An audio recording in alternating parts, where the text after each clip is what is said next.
toutes et à tous.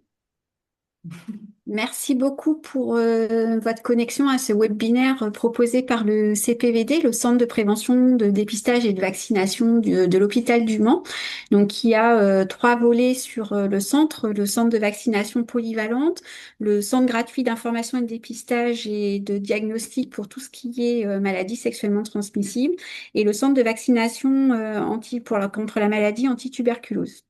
Donc, nous sommes aujourd'hui dans le cadre de la semaine européenne de la vaccination qui a eu lieu la semaine dernière, où nous mettons en avant cette année un programme à destination des jeunes et des jeunes adultes, pardon. Donc, l'idée, c'est de mettre particulièrement l'accent pour mieux protéger ces populations en renforçant la promotion des vaccinations contre les infections à papillomavirus et HPV et les méningocoques dont les recommandations vaccinales ont récemment évolué. Donc, cette population est une population que vous rencontrez très fréquemment au niveau des sages-femmes, puisque la vie intime et affective commence dès le plus jeune âge pour les jeunes filles. Et donc, c'est une population que vous rencontrez fréquemment, d'où l'idée de partager avec vous ces nouvelles recommandations et d'échanger sur des questions que vous pourriez avoir de raisons pratico-pratiques dans votre exercice au quotidien. Je vous propose de laisser maintenant la parole au docteur Sophie Blanqui qui va vous présenter à l'aide de petits cas concrets et d'épidémiologie un petit peu l'intérêt de la vaccination HPV contre le HPV et les méningocoques. Merci Isabelle. Donc moi je suis Sophie Blanqui, je suis une des infectiologues de l'hôpital du Mans et je travaille aussi au centre de prévention de vaccination et des dépistage, surtout sur la thématique vaccination. Donc je vais partager mon écran et j'ai préparé un petit diaporama avec des questions et quelques cas cliniques sur la vaccination HPV et méningocoque des adolescents et jeunes adultes. Voilà. Donc faut pas hésiter à poser des questions. Soit dans le chat, et puis après j'essaierai d'y répondre à la fin de la présentation.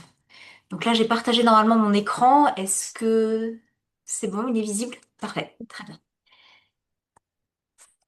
Alors, déjà je voulais juste commencer. Donc la semaine européenne de la vaccination, c'est la semaine aussi où est publié le nouveau calendrier vaccinal chaque année. Donc là, il vient de sortir le calendrier vaccinal 2026.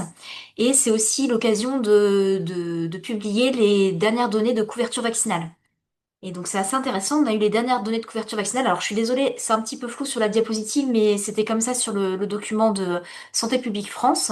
Et donc là, c'est les dernières données de couverture vaccinale 2025 pour les Pays de la Loire, et notamment pour la population adolescents et jeunes adultes. Et vous voyez que en ce qui concerne la vaccination des méningocoques ACWY, donc il y a une recommandation qui est assez récente, hein, comme l'a dit Isabelle tout à l'heure, les recommandations ont récemment changé, et vous voyez que 19% des 11-14 ans en 2025 avaient reçu une dose de ce vaccin-là qui est recommandé en population générale à partir de 11 ans. Et seulement 9% des adultes de 15 à 24 ans qui, eux, font partie du rattrapage pour cette vaccination, avaient reçu une dose de vaccin méningocoque ACWY. Donc on a des progrès à faire pour cette vaccination qui est toute récente, hein, bien sûr. Et en ce qui concerne la couverture vaccinale pour le papillomavirus, qui est une recommandation un petit peu plus ancienne, vous voyez que dans les Pays de la Loire, simplement 63% des jeunes filles donc âgées de 16 ans avaient reçu donc un schéma complet. Donc pour cet âge-là, c'était deux doses. Donc on est encore un petit peu loin de l'objectif de 80% en 2030. Et pour les garçons, donc là c'est une recommandation un petit peu plus récente, mais qui date quand même de 2021 maintenant, il y avait 45% des garçons qui, à l'âge de 16 ans, avaient reçu un schéma complet de deux doses. Donc on a encore des progrès à faire et c'est pour ça qu'on essayait de vous sensibiliser parce que vous voyez notamment des jeunes filles lors de vos consultations et que maintenant vous pouvez aussi prescrire des vaccinations pour ces jeunes filles, mais aussi pour leur entourage. En ce qui concerne l'opinion vis-à-vis de la vaccination, donc ça c'est les données du baromètre santé 2024 que vous pouvez retrouver aussi sur le site de Santé publique France. Et ce qu'on voit c'est que la population des 18-25 ans en France est quand même plutôt favorable à la vaccination en général. Vous voyez 88% des personnes de cet âge-là qui avaient été interrogées avaient une opinion plutôt favorable vis-à-vis des vaccinations. Donc c'est des personnes que vous pouvez toucher lors de vos consultations. Donc là, je vais prendre un petit cas clinique. Donc c'est une jeune femme donc qui a 24 ans, Lucie. Donc vous la voyez en consultation. Donc elle est G0 P0. Elle n'a pas d'antécédents médicaux particuliers. Comme pas mal de patients, notamment en Sarthe, elle n'a plus de médecin traitant, en plus elle est plutôt en bonne santé, et elle est étudiante sur le campus d'Angers. Elle a une activité sexuelle qui a été débutée à l'âge de 18 ans, et actuellement elle a un partenaire stable depuis 2 ans.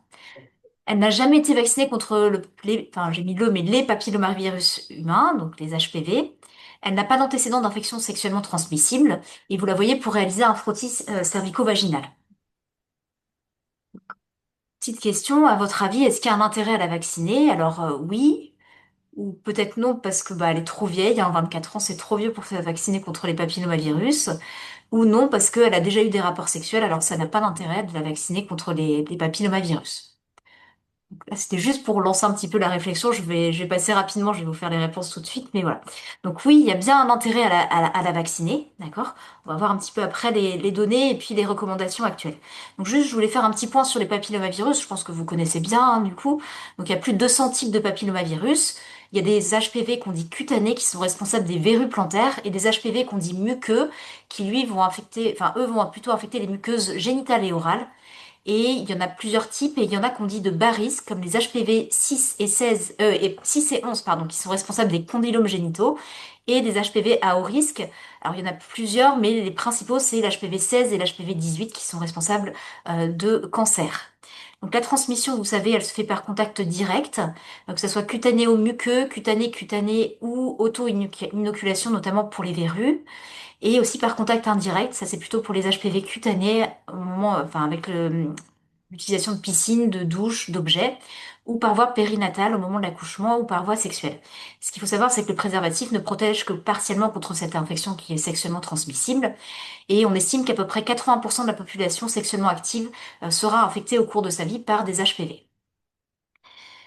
Donc l'HPV, c'est responsable de cancers, notamment les HPV à haut risque.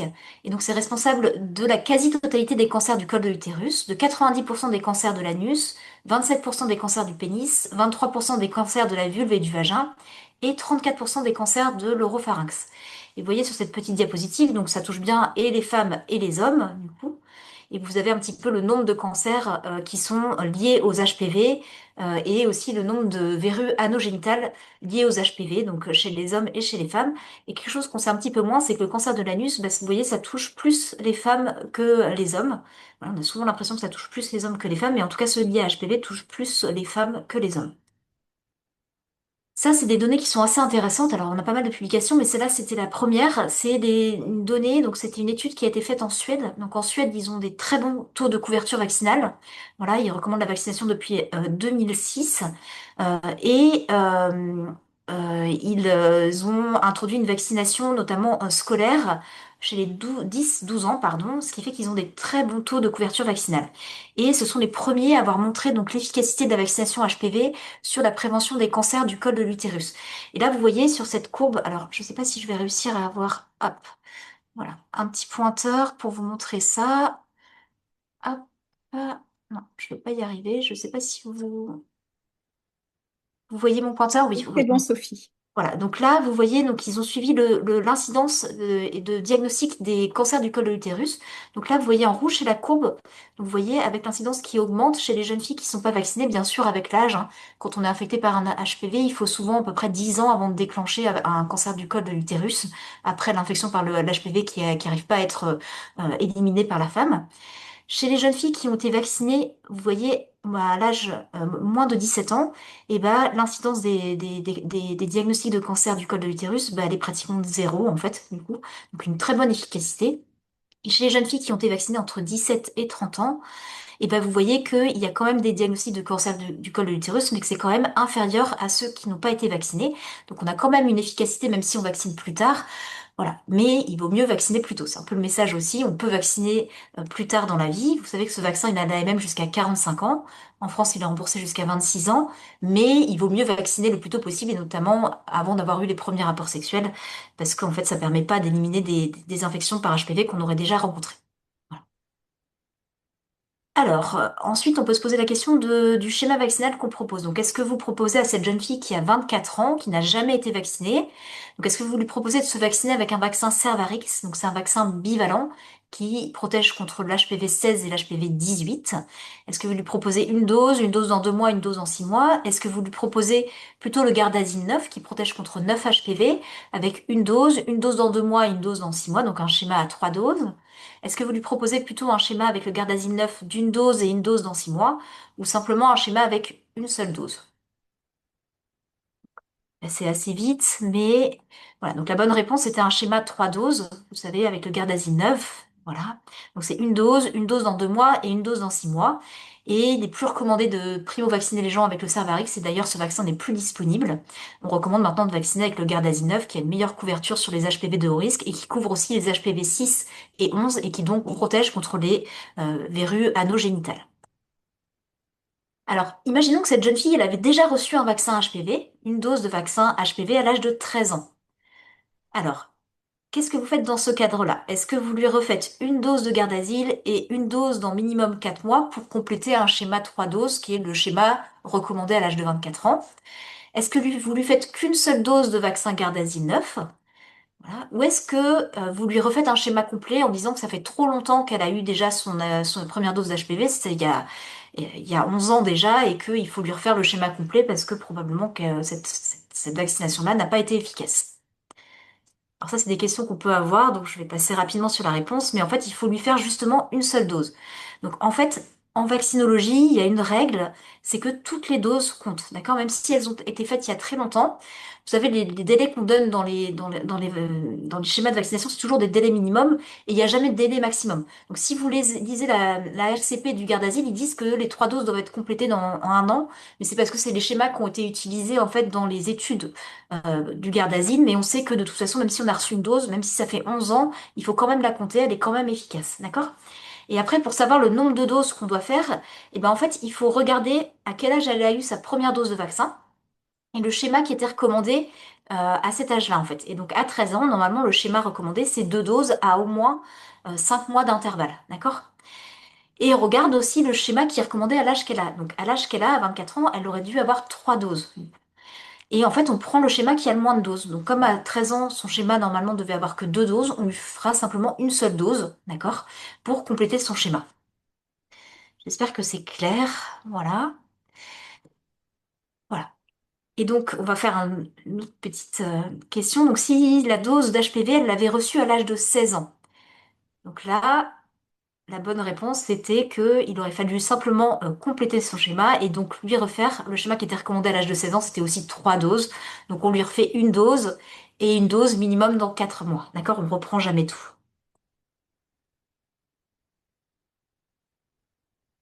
Voilà. Après, donc Lucie, vous lui proposez de faire ce vaccin-là, mais elle dit qu'elle est inquiète vis-à-vis des effets indésirables de ce vaccin. Donc, je vous ai proposé quelques données et quelques phrases à lui donner pour essayer de la rassurer. Donc, vous savez que l'OMS a réalisé donc des études sur la sécurité de ces vaccins. Voilà. Et le dernier rapport qui date de 2017 conclut sur la sécurité de cette vaccination. D'accord? Et l'OMS redit que ces vaccins HPV sont très sûrs et qu'ils sont très efficaces également aussi pour prévenir les infections à HPV. On a plein de données maintenant qui montrent que ces vaccins sont pas responsables du déclenchement de syndrome de Guillain-Barré, de maladies auto-immunes. Voilà. On a un rapport complet aussi de l'Agence nationale de sécurité du médicament qui est plutôt rassurant. Voilà. Et ce que vous pouvez lui dire sur les effets indésirables de ces vaccins, ben, c'est souvent des effets indésirables qui sont bénins et transitoires.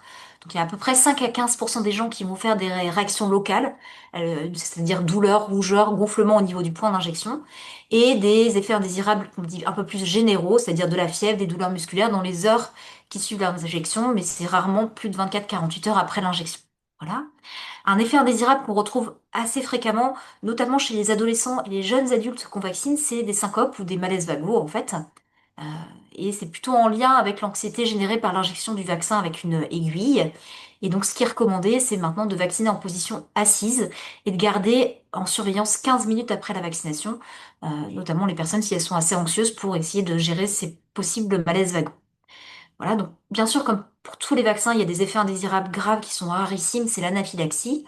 Et les contre-indications au vaccin HPV, c'est l'hypersensibilité aux substances actives ou à l'un des excipients du vaccin, donc qui sont listés dans la rubrique 6.1 du RCP.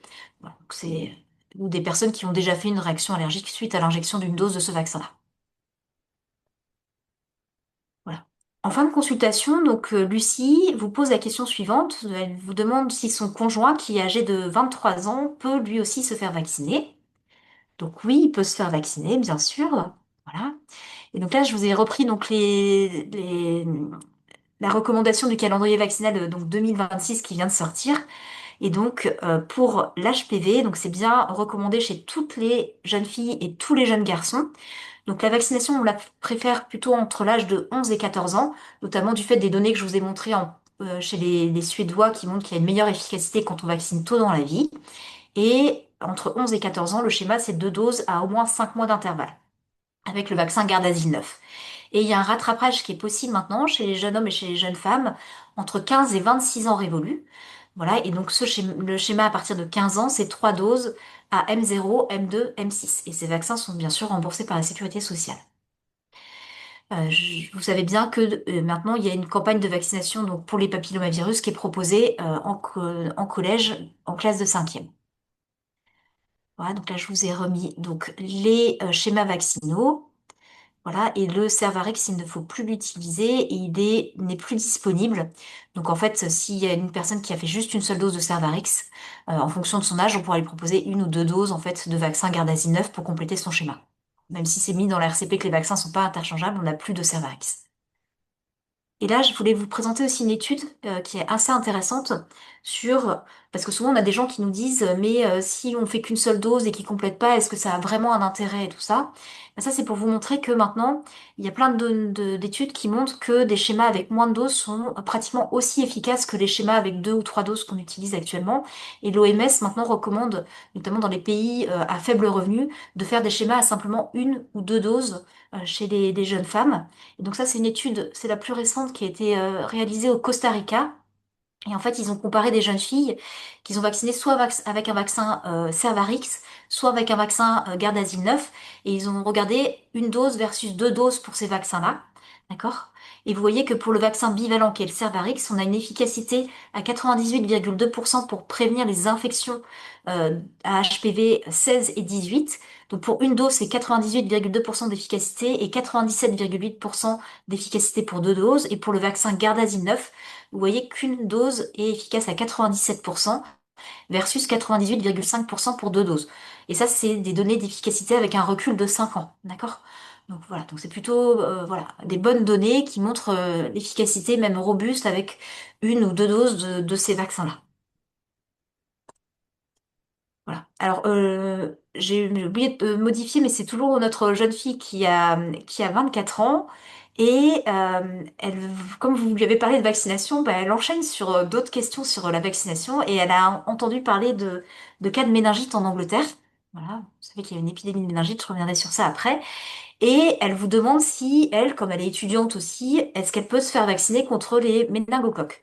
Donc ça, c'est peut-être des choses pour lesquelles vous êtes moins au courant.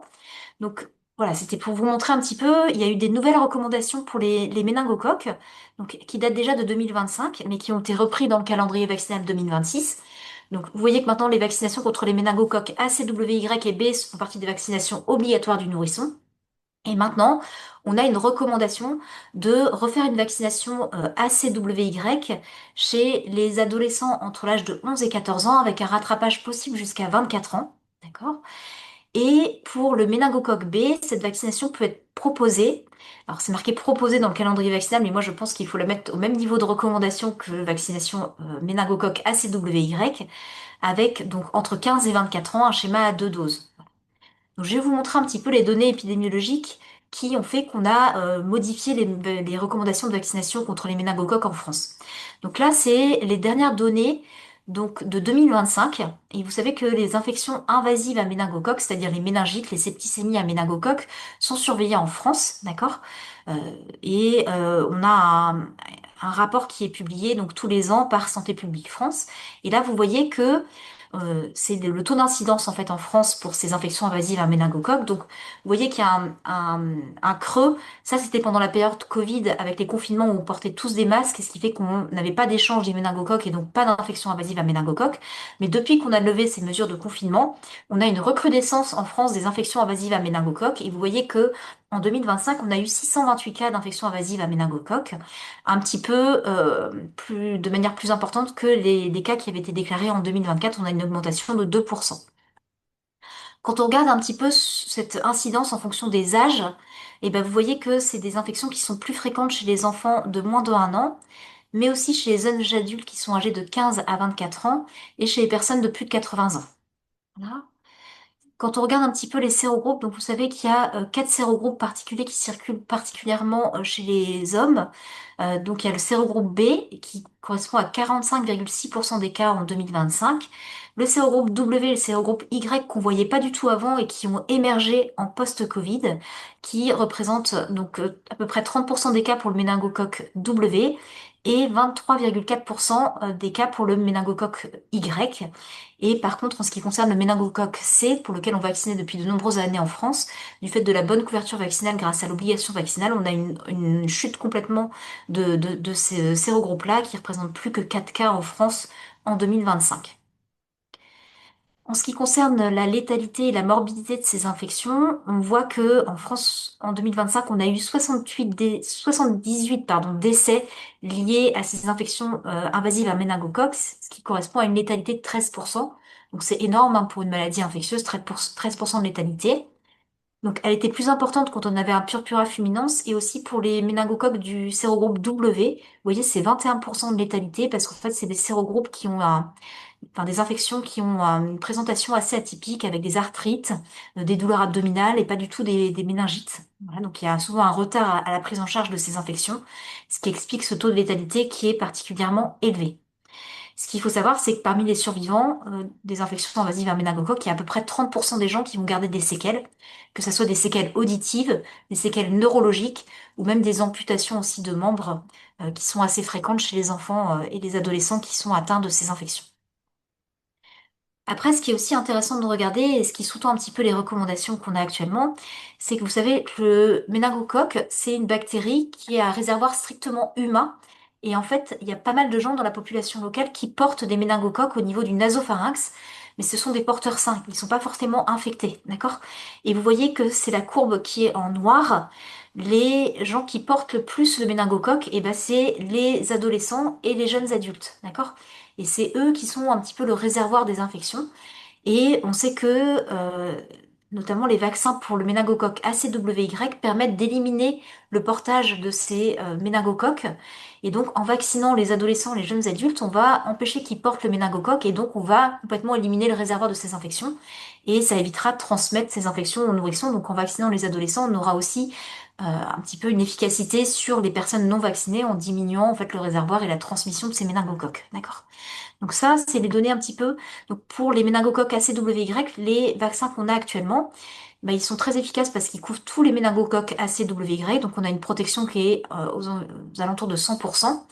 Et en plus, ils vont avoir une action sur le portage, ce qui veut dire qu'en vaccinant un groupe de personnes, on va avoir une réduction de l'incidence dans ce groupe dans cette tranche d'âge-là qui est vaccinée, mais aussi va réduire aussi l'incidence dans les groupes d'âge qui ne sont pas forcément éligibles à la vaccination. Du fait de cette action sur le portage, on élimine le réservoir des méningocoques ACWY.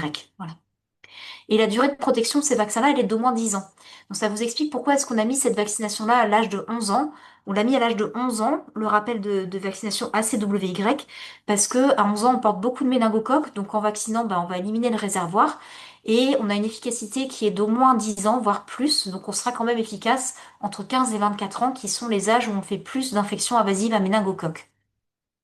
Pour les méningocoques B, les vaccins qui sont disponibles actuellement, qui sont le Bexsero ou le Trumemba, ce sont des vaccins qui couvrent pas forcément tous les méningocoques B. Et donc chaque année, on regarde un petit peu leur taux de protection. Et là, actuellement, on considère qu'ils protègent à peu près contre 70 à 85% des méningocoques qui circulent actuellement en France. Par contre, c'est des vaccins qui n'ont pas d'effet sur le portage. Donc, en fait, en vaccinant les gens, on va pas éliminer les réservoirs, du coup, et on va simplement diminuer l'incidence chez les gens qui sont vaccinés. Donc, voilà. Et la durée de protection de ces vaccins, elle est plus faible. Elle est à peu près de 5 ans quand on vaccine les adolescents.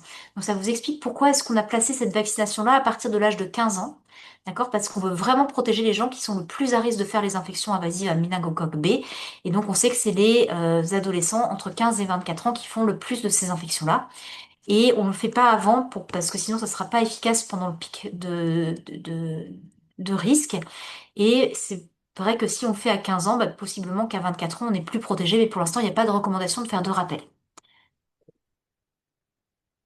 Donc ça, c'était juste pour vous faire un petit point sur l'épidémie dont on a eu pas mal entendu parler, notamment qui a eu lieu en Angleterre. Et donc c'est une épidémie qui a eu lieu donc dans le Kent. Et là, j'ai les dernières données qui étaient au 1er avril 2026. Il y a eu 21 cas confirmés de méningocoque B. Voilà, il y a eu 2 décès chez deux jeunes gens âgés de 18 et 21 ans. Vous voyez une létalité quand même importante, voilà, à peu près 10%, donc c'est ce que les données qu'on avait précédemment que je vous ai montrées. Et ce qu'on sait, c'est que tous les cas fréquentaient l'université du Kent et ou une discothèque qui s'appelait le Club Chemistry. Et ça vous illustre un petit peu que les adolescents et les jeunes adultes, notamment dans les universités ou qui fréquentent des lieux de convivialité où il y a pas mal de confinement et où on peut échanger assez facilement les méningocoques, ce sont des personnes qui sont particulièrement à risque. Et en Angleterre, ça a été un des pays qui a introduit depuis le plus longtemps la vaccination méningocoque B dans le calendrier vaccinal des nourrissons. Mais eux, ils ne font pas de rappel chez les adolescents et les jeunes adultes. Et ça vous illustre bien que cette vaccination, elle a une efficacité qui est transitoire et probablement que ces jeunes qui avaient été vaccinés quand ils étaient petits n'avaient plus d'efficacité en fait lorsqu'ils étaient adolescents et jeunes adultes et qui sont arrivés sur ce campus. Voilà. Et en France, vous savez que l'année dernière, on a eu aussi des cas sur le campus de Rennes et qu'il y a eu une grande campagne de vaccination qui a été menée par l'ARS pour vacciner en fait tous les étudiants qui fréquentaient les campus de Rennes. Voilà, donc pour la réponse à la question, donc oui, vous pouvez lui recommander et même lui prescrire la vaccination contre les méningocoques ACWY et B. Donc pour les méningocoques ACWY, les vaccins qui sont recommandés, donc c'est soit Menquadfi, Menveo ou Nimenrix, et c'est une seule dose de vaccin. Et pour le vaccin méningocoque B, donc c'est le Bexsero qui est recommandé. On fait une dose, puis une dose 2 mois plus tard. Donc en ce qui concerne la vaccination donc des adolescents et des jeunes adultes, bah ça c'est une petite carte postale vaccinale qui a été faite par l'Omédit, donc Nouvelle-Aquitaine, Guadeloupe et Guyane, qui est assez pratique pour montrer un petit peu aux patients que vous voyez, puis pour vous faire un petit moyen mémotechnique. Vous voyez donc pour les adolescents et jeunes adultes, donc il y a un rappel DTP coqueluche qui est recommandé entre 11 et 13 ans. La vaccination, et puis et après, la dose après, c'est 25 ans ou pendant les grossesses pour les jeunes femmes. Ensuite, pour le méningocoque ACWY, c'est ce que je vous disais, donc c'est une dose entre 11 et 14 ans avec un rattrapage possible jusqu'à 24 ans. Pour le méningocoque B, c'est une vaccination qui peut être proposée entre 11 et 24 ans. Et pour le papillomavirus, c'est une vaccination qui est recommandée préférentiellement entre 11 et 14 ans du fait de la meilleure efficacité avec un schéma à 2 doses. Mais on peut rattraper cette vaccination jusqu'à 26 ans avec un schéma 3 doses entre 15 et 26 ans. Voilà pour les recommandations de vaccination des adolescents et des jeunes adultes. Après, je voulais faire juste un petit point avec vous parce que peut-être que vous n'êtes pas forcément habitués et notamment sur la traçabilité de la vaccination.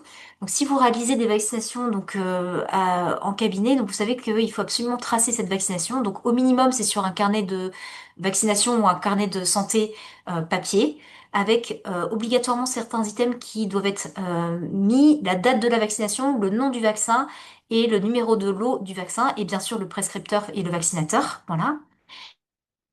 Et je ne sais pas si vous savez, mais on peut maintenant tracer ces vaccinations dans le DMP. Donc peut-être que vous avez des logiciels, vous, métiers, qui vous permettent d'implémenter directement des données dans le DMP des patients.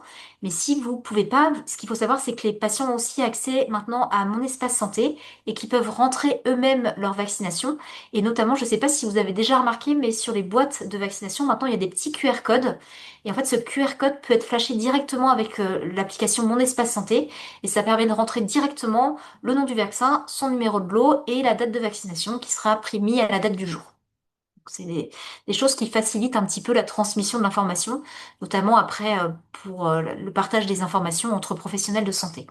Et je voulais juste faire un petit point avec vous pour l'administration des vaccins par voie intramusculaire. Je ne sais pas si c'est des choses auxquelles vous êtes sensibilisés, mais bien sûr, donc pour en tout cas les adolescents et les adultes, il faut vacciner les patients donc en position assise pour limiter le risque de malaise vagal.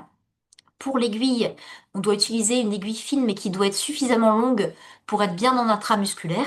Et souvent, en fait, dans les vaccins, vous verrez, il y a des aiguilles qui sont fournies. Des fois, quand il y en a deux, il y en a une pour les injections en intramusculaire chez les nourrissons, c'est la plus petite, la plus courte, et la plus longue, c'est celle qui est recommandée pour l'injection en intramusculaire pour les adultes. Quand on vaccine, il n'y a pas besoin de porter des gants, d'accord? Mais par contre, il faut bien faire une friction avec un soluté hydroalcoolique avant de vacciner.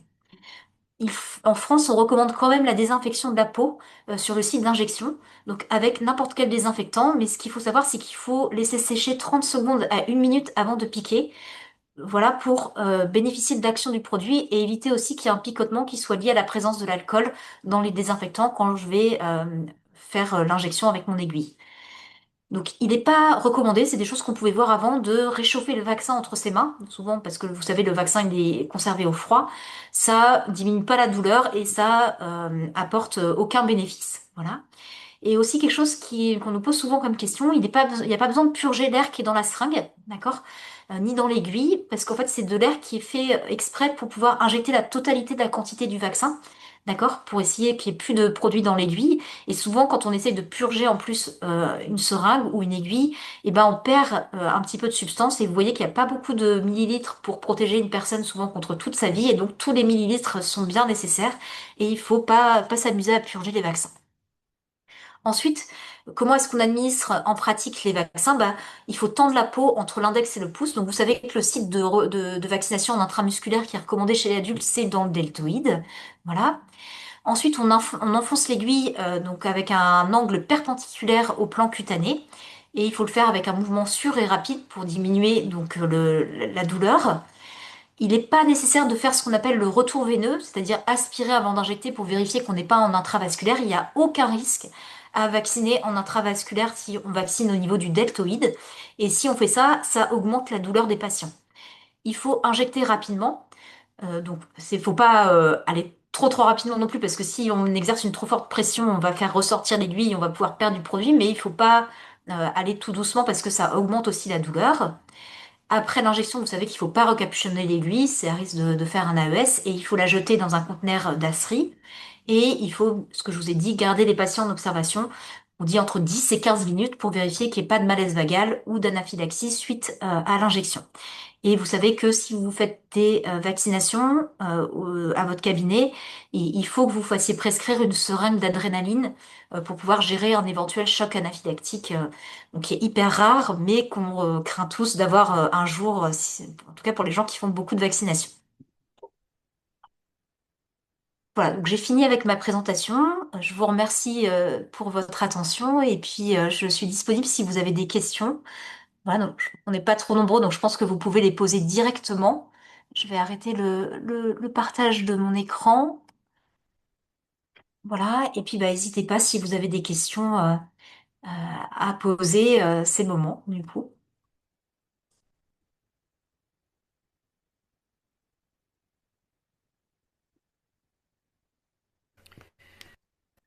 Bonjour, je voulais Bonjour. savoir s'il y avait un décalage dans l'injection des trois doses. La recommandation est à M0, M2, M6. Oui. S'il y a un décalage et que les trois injections sont faites sur l'année, ça pose pas de souci particulier.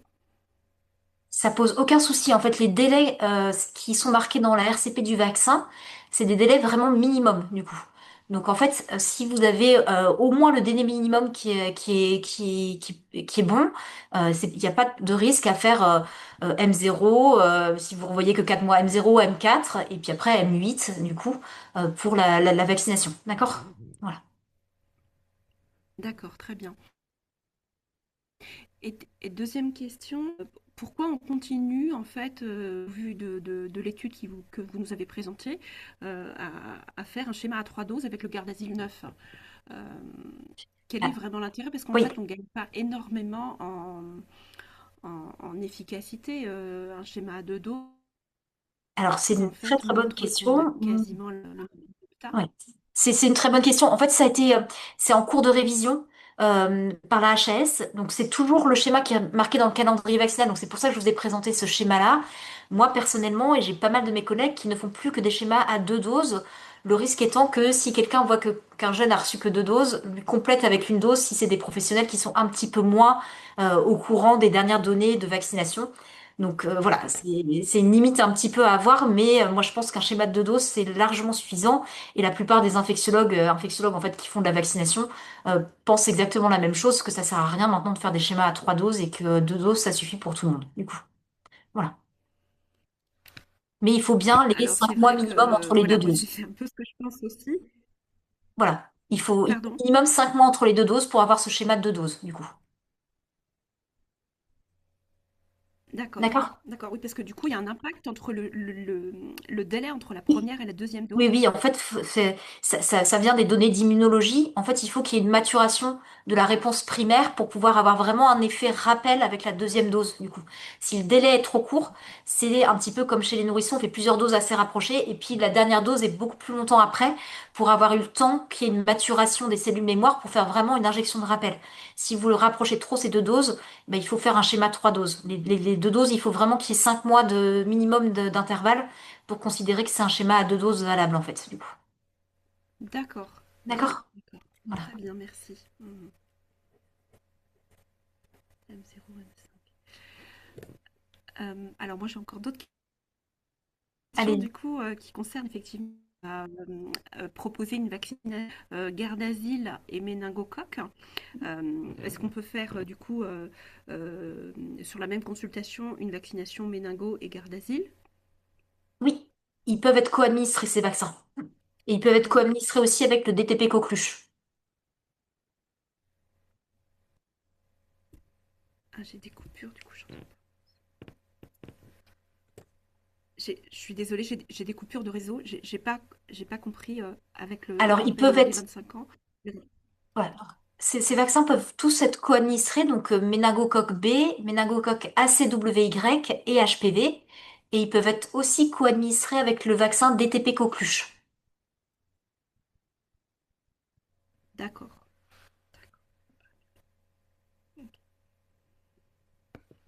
Ouais, et pour vous illustrer, dans les collèges, maintenant, on fait une campagne de rattrapage, enfin de vaccination des cinquièmes, et on fait le Gardasil et le méningocoque ACWY sur la même session de vaccination.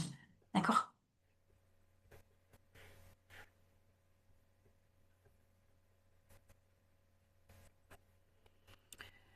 Est-ce qu'il y a à privilégier une vaccination méningocoque ACWY par rapport au B?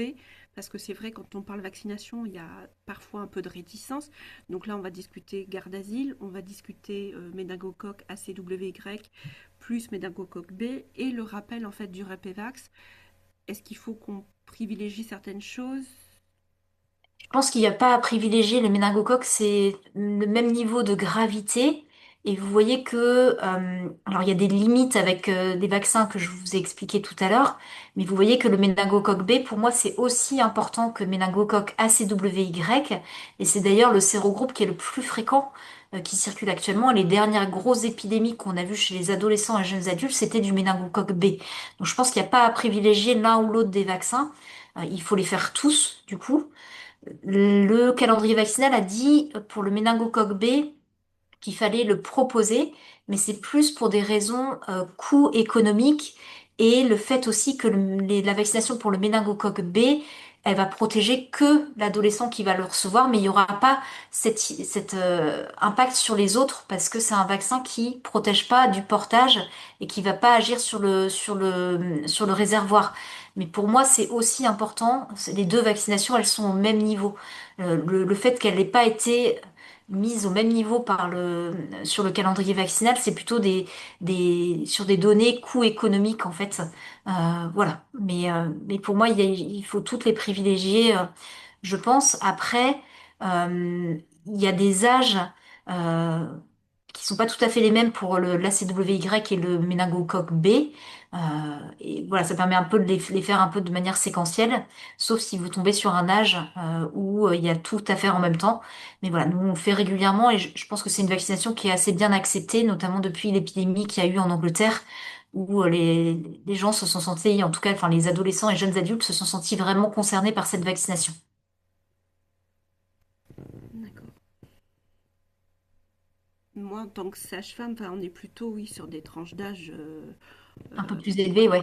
bah, 18, enfin, Ouais. au-delà de 20 ans, 18-20 ans, quoi. Voilà, nous, les jeunes, enfin, font pas partie, en fait, en général, de la population qu'on peut avoir au cabinet en tant que Bah oui, sage-femme. oui, ouais. Voilà. Après, comme vous le disiez tout à l'heure, à juste titre, il manque beaucoup de médecins généralistes. Moi, je ne vérifie pas de façon systématique les carnets de santé en vaccination. Ça fait pas partie, je dirais, je parle de la vaccination, voilà, qui concerne le garde-asile. Maintenant, j'étends effectivement au méningocoque, mais depuis peu, quoi. En fait, ça reste effectivement très, très récent, quoi. Mais Voilà. c'est très bien déjà d'en parler parce que je pense qu'après, il peut y avoir donc soit vous prenez le pas et puis vous prescrivez en plus, soit sinon si vous vous en sentez pas, rien que d'en parler et de dire allez voir même le pharmacien, hein, ou vous savez les pharmaciens maintenant peuvent prescrire aussi et vacciner, et ils ont, je pense qu'ils font beaucoup d'efforts sur ça, ou d'aller voir un médecin ou voilà, un centre de vaccination. Enfin, il y a du relais aussi qui peut être fait, mais je pense que déjà d'entendre ça, ça les sensibilise, d'avoir ces discours, c'est déjà très très bien, hein, du coup. Je me permets de renforcer ce que tu dis, effectivement, Sophie, parce que même si vous initiez au sein du cabinet lors de votre consultation, le relais peut se faire parce que vous voyez pas forcément la jeune femme à M5 au moment pour le rappel. Et donc, ça veut dire que le rappel, il peut être fait, le relais peut être pris en ville par le pharmacien, comme tu précisais tout à l'heure, Sophie. Donc, c'est vraiment un travail en collaboration et d'équipe qui permet de garantir une couverture vaccinale plus importante pour la cible des jeunes adultes et des adolescents qui est notre public concerné par le propos du jour. D'accord. On aura du coup le diaporama? La session a été enregistrée, donc D'accord. normalement, je pense que vous pourrez avoir le replay pour revoir ça et vous pourrez vous arrêter sur des diapos, du coup. D'accord. C'était éventuellement pour imprimer, effectivement, je trouvais intéressant le petit, Oui, bah, la je slide peux, là sur le rappel justement de, comment dire, des la vaccinations petite, sur les jeunes là. la petite carte, oui, bah, pas de souci, Voilà. je peux partager mon diaporama et je vais l'envoyer, du coup, et on va vous le partager. Très bien. Merci beaucoup. C'était très intéressant. Merci. Moi, vais vous laisser du coup et merci beaucoup pour ce webinaire en tous les cas. Merci beaucoup pour vos questions, du coup.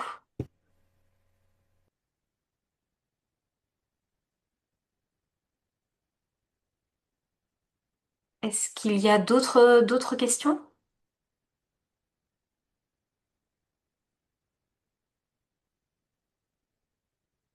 Il ne semble pas qu'on ait de questions complémentaires dans le chat pour le moment. Non, il n'y en a pas. S'il n'y a plus de questions, merci beaucoup pour vos interventions. Et puis, sinon, vous pouvez écrire un mail à l'URPS Sage-Femme et on pourra transmettre vos Oui. questions. Voilà, si ça arrive ensuite, si vous êtes d'accord. Ah oui, aucun problème. Aucun problème. Voilà, Très puis je bien. vais vous partager le diaporama aussi. Parfait. Merci beaucoup. Merci beaucoup. Merci, docteur Blanc, pour cette intervention et puis ben, bonne continuation pour l'URPS Sage-Femme pour promouvoir cette vaccination importante pour ce public concerné. Au Merci revoir, bonne beaucoup. journée.